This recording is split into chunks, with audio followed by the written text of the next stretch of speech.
Some men talk a lot, but no one really listens. Others say very little, and the room goes quiet the moment they begin. What makes the difference isn't volume. It's not charisma. It's not about having the perfect vocabulary or some magic tone. It's about presence, precision, timing, and understanding that the weight of your words comes less from what you say and more from how you say it, when you say it, and whether you stand behind them once they're spoken. If you want people to listen when you speak, the first thing you need to understand is this: attention is earned, not given. In every interaction, consciously or not, people are scanning for signals. Does this man believe what he's saying? Is he grounded? Is he speaking to contribute or just to fill space? And most importantly, is there something in his voice, his posture, his energy that says, you should listen? Let's start with silence. Most people talk too much because they're uncomfortable with stillness. They feel the need to fill every gap, explain every thought, and respond before the other person is even finished speaking.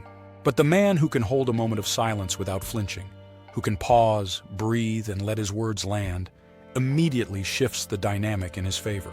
People lean into stillness when it's controlled. They lean into a voice that doesn't fight for space, but claims it through calm. So before you speak, ask yourself, am I reacting or am I choosing this moment? The man who reacts speaks fast and shallow. The man who chooses speaks slow and deep. And people feel that difference, even if they don't know why.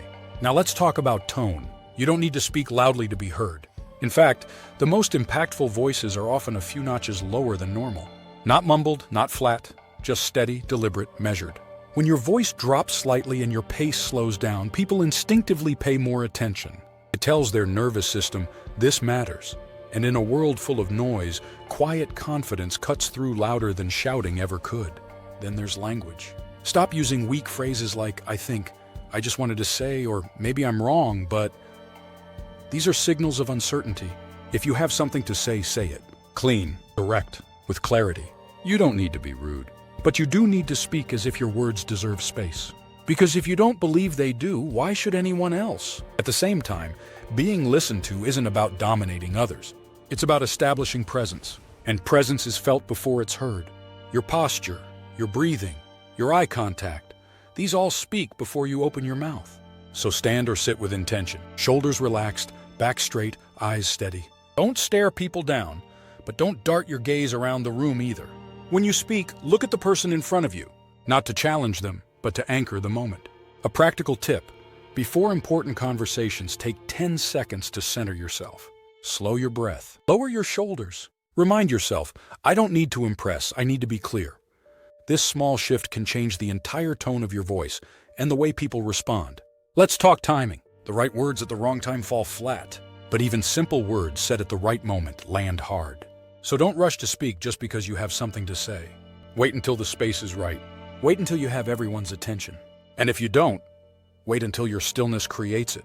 The more intentional your timing, the more powerful your words become. When you do speak, give your message structure. Don't ramble. Speak in full, well-paced thoughts. Think in clear paragraphs, not scattered sentences. That doesn't mean you script every line. It means you know where your message is going and you guide people there with purpose. This keeps them with you, focused, engaged. And remember this, repetition builds impact. If something matters, don't be afraid to say it twice. Once in concept, once in clarity. For example, we can't afford to be careless right now. Every detail counts. That kind of double hit reinforces your point without sounding redundant. It gives your message weight. But here's something most men forget. Power in speech doesn't come from dominating the conversation. It comes from controlling the moment. And that means being unshaken, even when you're challenged, especially when you're interrupted. If someone talks over you, pause. Don't push back. Don't raise your voice. Just stop. Look at them. Let the silence sit. Then calmly say, I'll finish, then I'll hear you. That response alone puts you back in the lead because it's not emotional. It's grounded, and people respect men who don't lose control. Also, learn to eliminate filler words. The, like, and basically phrases we use when we're buying time.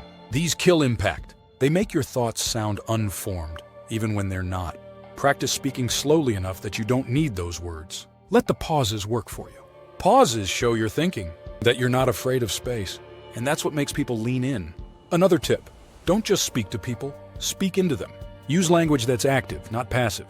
Instead of, there might be an issue, say, here's the issue. Instead of, we could try something, say, let's try this. You're not just describing reality. You're shaping it. You're showing leadership through direction, not volume. And when it's time to close your point, land it. Don't trail off with "so yeah." Don't dilute it with "just my opinion though." Finish strong, even if your point is simple. A clean end signals confidence, and it tells the room, I said what I needed to say, that's it. Now let's talk presence outside of words. When you're in a group and you want to speak, don't fidget or raise your voice to get attention. Wait, hold eye contact, lean in slightly. And when you do speak, begin with a slight pause. That pause creates gravity. It makes people stop what they're doing. Even before you speak, you've already taken control of the space. In one-on-one conversations, your listening is just as important as your speaking.